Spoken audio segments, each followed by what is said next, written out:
तो 67 सॉन्ग्स को हमने टेक डाउन किया वेरियस प्लेटफॉर्म से। ये तो over a period of time हुआ।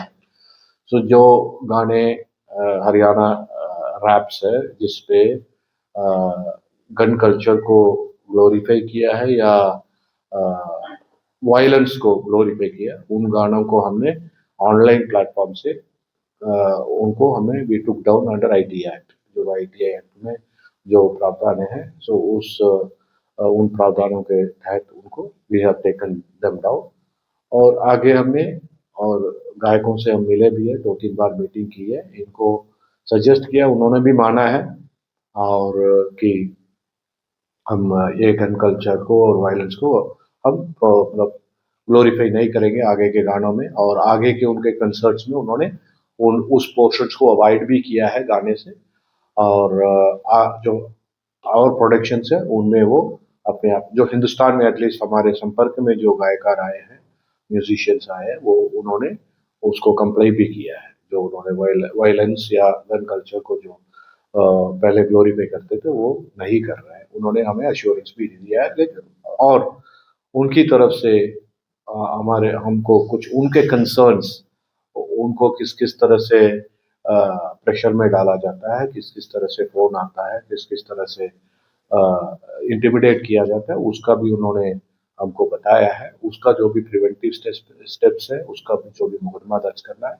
उनकी अपनी मजबूरियां है जो कंप्लेन नहीं दे पाते हैं, पब्लिक फिगर से जनता के बीच में जाता है, हजारों लोगों के बीच में जाते हैं, तो उनकी मजबूरियां है, they can not come in open.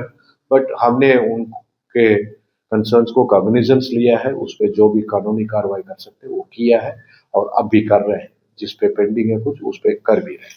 ऐसे कौन-कौन से गायक हैं जिन्होंने अभी तक संपर्क किया है, जिनसे आप मिले हैं कि मना किया? फिर बता दिया तो फिर उनका कंसर्न रह क्या रहे हैं मेरे पास, ठीक है, गायक है बताया।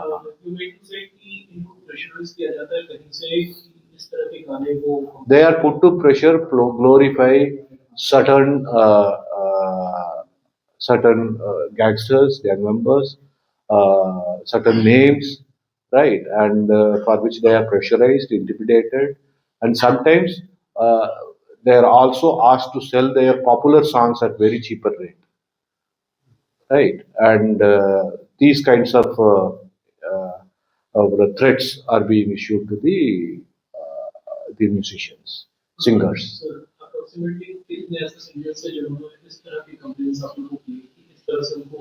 See, so this has been a continuous process. एक दिन का नहीं है, तो continuous process। हमने 3 बार मिले हैं और तीनों बार उन्होंने जो कंसर्न्स बताए। तीसरी बार जब मिले हैं तब यह सुनने को हमें ये पॉजिटिव बात मिला है। सो पीछे जो हमने जो अब उनको पता चल गया क्रिमिनल्स को कि वो जो एक नैरेटिव था कि बाहर हम बैठ के कुछ भी कर सकते हैं, अब आने लगे जो पिछले 2-3 साल की एफर्ट है जो एसटीएफ का, उसके नतीजा ये है कि जो 3 महीने में 4 लोग आ गए हैं और लोग रिटेन्ड है, फॉरेन जेल्स में है।